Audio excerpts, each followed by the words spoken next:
16 December Pakistani হানাদার বাহিনী আত্মসমর্পণ করলেও তখনও অধরা ছিল বাঙালির বিজয়ের আনন্দ। স্বাধীনতা যার আজন্ম লালিত স্বপ্ন, সেই স্বপ্নপুরুষের প্রতীক্ষায় পুরো জাতি। 8 জানুয়ারি পাকিস্তান কারাগার থেকে মুক্ত হয়ে লন্ডন ও ভারত হয়ে জানুয়ারির 10 তারিখে নিজ জন্মভূমিতে পা রাখেন বাঙালির মুক্তিদাতা। তুমি মিশেছো মোর দেহের সনে, তুমি মিলেছো মোর প্রাণে মনে মিশে। শত বছরের শত সংগ্রাম শেষে মুক্তির কবিতা রচনার কবি বঙ্গবন্ধুকে কাছে পেয়ে বুকে টেনে নেন বাংলার আপামর জনতা। স্বাধীন ভূখণ্ডে পা রেখেই জাতির পিতা স্মরণ করেন লাল সবুজের পতাকার জন্য আত্মত্যাগকারীদের। আমার বাংলাদেশ আজ স্বাধীন হয়েছে, আমার জীবনের স্বাদ আজ পূর্ণ হয়েছে, আমার বাংলা মানুষ আজ মুক্ত হয়েছে।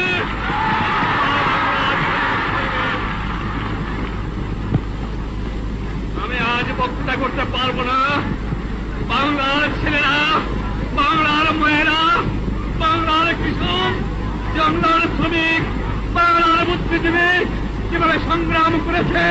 আমি কারাগারে বন্দী ছিলাম, ফাঁসি কাটতে যাবার জন্য প্রস্তুত ছিলাম, কিন্তু আমি জানতাম আমার বাঙালিকে কেউ দবায় রাখতে পারবে না। বিমানবন্দর থেকে ধানমন্ডি 32 সব পথ যেন মিশেছিল এই পথে। বাঙালির মুক্তির জন্য নিজ জীবন বাজি রেখেছিলেন যে নেতা, সেই নেতাকে বরণ করতেই এত আয়োজন। 16 ডিসেম্বর আমরা বিজয়ী হয়েছি, আমরা বিজয় দিবস পালন করি, কিন্তু স্বাধীনতার স্বাদ আমরা ভোগ করতে পারি নাই। কারণ স্বাধীনতা ছিল 16 ডিসেম্বর অপূর্ণ। কারণ স্বাধীনতার মহানায়ক, দুনিয়ার নির্যাতিত নিপীড়িত মানুষের শ্রেষ্ঠ বন্ধু, যিনি এই বাংলার স্বপ্ন দেখেছিলেন, যিনি পতাকা, জাতীয় সঙ্গীত তৈরি করে গেলেন, তিনি আমাদের মাঝে ছিলেন না।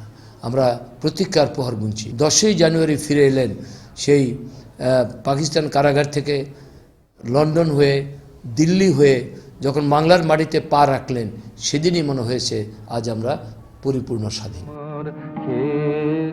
বঙ্গবন্ধু শেখ মুজিবুর রহমানের প্রত্যাবর্তনেই যেন জাতি সেদিন পেয়েছিল বিজয়ের কাঙ্ক্ষিত স্বাদ।